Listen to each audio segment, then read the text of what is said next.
Assalamualaikum warahmatullahi wabarakatuh.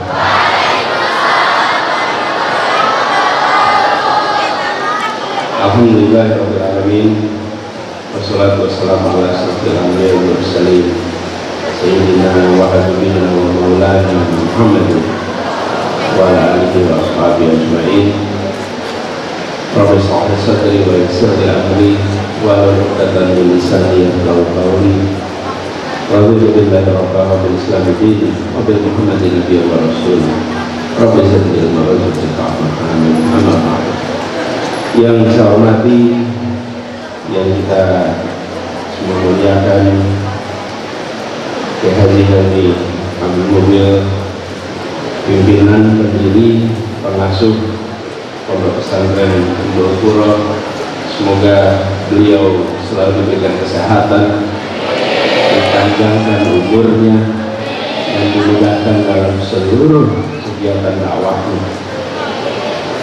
Para kiai, dewan guru Pondok Pesantren Ummul Qura, yang saya hormati Rektor Institut Ummul Qura Dr. Saiful, seluruh jajaran direksi, para santri, hari juga di sini saya hormati Habib Bahar, Habib Qasim, dan semua santri-santri yang saya cintai. Alhamdulillah kita bersyukur, saya bersyukur Pak Yai akhirnya bisa sampai ke Ummul Qura ini. Niat yang sudah diungkapkan lama akhirnya terus bisa terlaksana. Di Ummul Qura ini seperti disampaikan oleh Pak Kiai dan didirikan atas kecintaan yang tinggi dan himmah yang luhur dari Pak Yai untuk dunia pendidikan dan dakwah Islam. Kalau kita lihat tadi perjuangannya yang tadi diceritakan baru 5 menit. 5 menit itu yang diceritakan. Perjuangan di jalannya itu panjang dan banyak pengalaman-pengalaman yang mungkin kalau untuk ukuran manusia itu dianggap pengalaman yang tidak mengenakkan. Tapi pengalaman yang tidak mengenakkan itu sesungguhnya adalah sumur pahala untuk Pak Yai. Insya Allah semua yang sudah dilewatinya itu dan kita sekarang merasakan manfaatnya akan benar-benar menjadi sumur jariah untuk Pak Yai dan juga Bu Nyai dan keluarga semuanya. Pak Yai dan para dewan guru, para santri yang saya hormati, saya baru saja kembali dari Jawa Timur.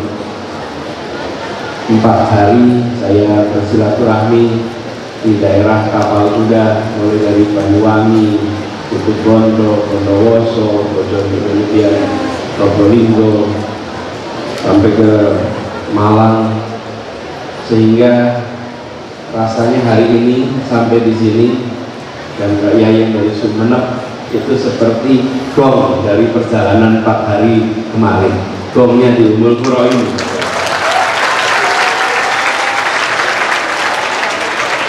Dan ini pondok usia 30 tahun. Adik-adik, para santri, 30 tahun itu tua atau muda? 30 tahun itu tua katanya Pak Yai. Karena mereka umur itu mungkin baru belasan Pak Yai. Jadi kalau 30 itu tua. Masa 30 tua? Tua. Ini adik-adik, apa sih rumusnya sesuatu disebut tua atau muda?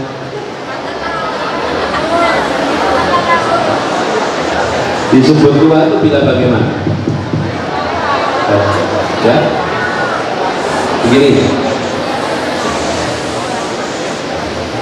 disebut kalau seseorang itu disebut muda atau tua pakai kriteria yang saya buat sendiri boleh ya? Kalau yang dibicarakan adalah masa depannya, maka dia masih muda. Kalau yang dibicarakan masa lalunya, maka dia sudah tua. Jadi kalau ada orang yang hitungan umurnya secara tahun sebulan sudah 70, tapi yang dia bahas adalah terus tentang masa depan, maka dia sesungguhnya masih muda. Tapi kalau ada orang umurnya 20-an secara tahun, Masehi dan Hijriah, tapi yang dibicarakan dalam masa lalunya terus, sesungguhnya dia sudah tua. Jadi adik-adik, jangan bicara masa lalu, bicara masa depan, karena ada masih muda. Saya punya pengalaman juga ya. Kakek saya ini punya sahabat sejak tahun 30-an. Lah kakek saya wafat umur 8 tahun, usia tahun 86. Sudah wafat 86, usia 78. Lalu dia pesan kepada anak cucunya, kalau pergi ke Malang, karena tinggalnya di Malang temannya itu, harus mampir ke rumahnya Pak Muhammad. Jadi setiap kali ke Malang, saya dulu sama mampir. Betul dikasih umur panjang. Jadi saya kalau datang ke rumahnya itu, kayaknya usianya sudah 90-an. 95, jadi saya datang 90, datang lagi nanti 92, datang lagi 96, datang lagi 98. Setiap kali ke Malang mampir, beliau sehat. Dan satu hal yang saya saksikan dari beliau ini, kalau ketemu tidak pernah begini.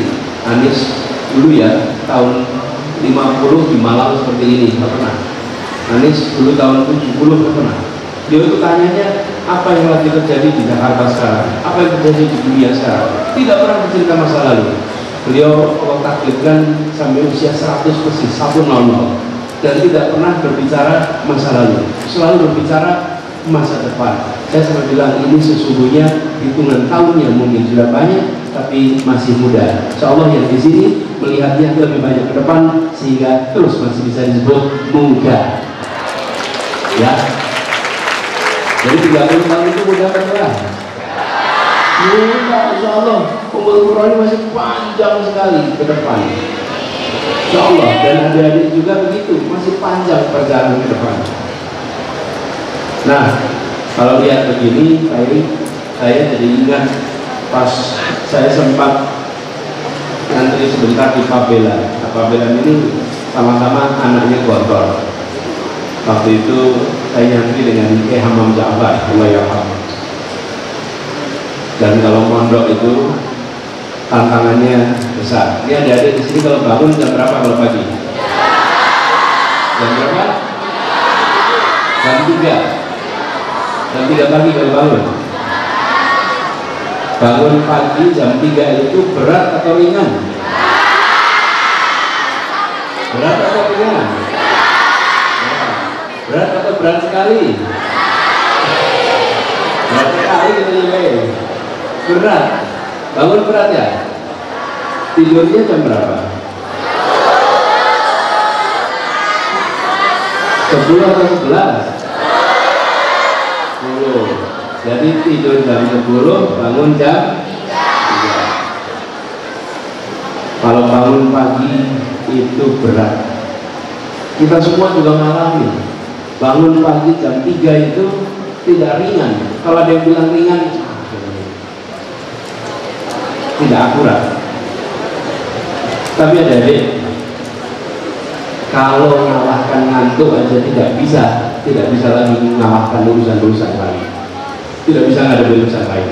Tapi kalau adik-adik jam 3 berat bangun tapi tetap bangun, ini baru santri-santri hebat. Loh, kalau bangunnya jam 7 ya enteng. Kalau jam ini jam 6 enteng. Kalau bangunnya jam 3 itu berat. Justru di situ latihannya, di situ hebatnya. Berat tapi tetap bangun. Saya izinkan saya ngobrolnya untuk adik-adik santri ini. Adik-adik semua, para santri semuanya, Saya ingin cerita sedikit gitu.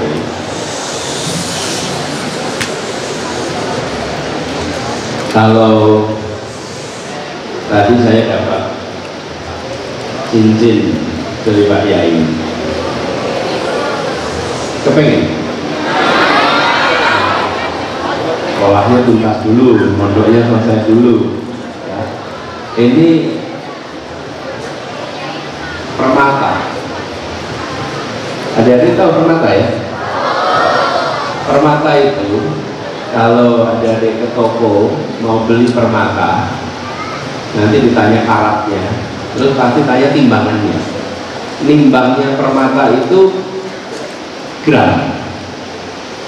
Permata itu kalau dijual timbangannya gram. Adik-adik tahu batu bara? Tahu batu bara ya? Batu bara itu besar, hitam. Itu kalau dijual timbangannya ton. Batu bara 10 ton, batu bara 100 ton. Kalau permata gram. Tidak ada orang jual batu bara hitungnya gram. Mau jual batu bara 10 gram nah gini, nggak mungkin. Tapi juga tidak ada ke toko permata tanya, Pak, saya mau cari permata 2 ton. Pasti yang jual itu terus nengok sambil mikir, belum sembuh ini kelihatannya. Lu nggak 2 ton. Kalau permata itu hitungannya atau berlian hitungannya gram. Nah, yang satu hitungannya ton, yang satu hitungannya gram. Harganya lain sekali. Mana yang lebih mahal? Permata atau batu bara? Permata itu kecil mahal, batu bara besar lebih murah. Pertanyaannya, kok bisa harganya beda, hitungannya beda, padahal batu bara dan permata itu materialnya sama, unsur kimianya sama. Yang satu jadi permata, yang satu jadi batu bara. Kalau di daerah itu ada tambang permata, biasanya di situ ada tambang batu bara. Coba lihat Kalimantan Selatan, banyak permata bukan? Banyak batu bara bukan? Kok bisa yang satu jadi permata, yang satu jadi batu bara? Nah, ini saya mau ceritakan buat adik-adik para santri. Yang material itu, tanah itu, di dalam bumi, tidak kena suhu tinggi, tidak kena tekanan tinggi, dibiarkan longgar, dia jadi batu bara. Oke? Tanah material itu dari dalam bumi yang kena panas bumi yang sangat tinggi, didihan panas bumi yang luar biasa, kena tekanan yang sangat besar, dalam waktu yang lama dia jadi permata. Dia jadi permata. Yang tidak kena tekanan dia jadi batu bara. Yang tidak digembleng batu bara, yang digembleng permata. Adik-adik berada di sini dengan digembleng, tekanan tinggi, memberatkan, insya Allah jadi permata. Jadi kalau bangun jam 3 pagi, terus kemudian belajar, tahajud dulu, habis itu kemudian subuhan, habis subuhan tadarus, mandi, itu terus panjang hari. Siang sekolah, habis itu ngaji kitab, terus non-stop. Itu berat, itu penuh tantangan. Tapi yakinlah, ini seperti tanah yang digodok dengan suhu tinggi, dia jadi batu bara. Insya Allah dari Ummul Qura ini nantinya muncul batu bara, permata-permata yang menerangi umat di masa depan.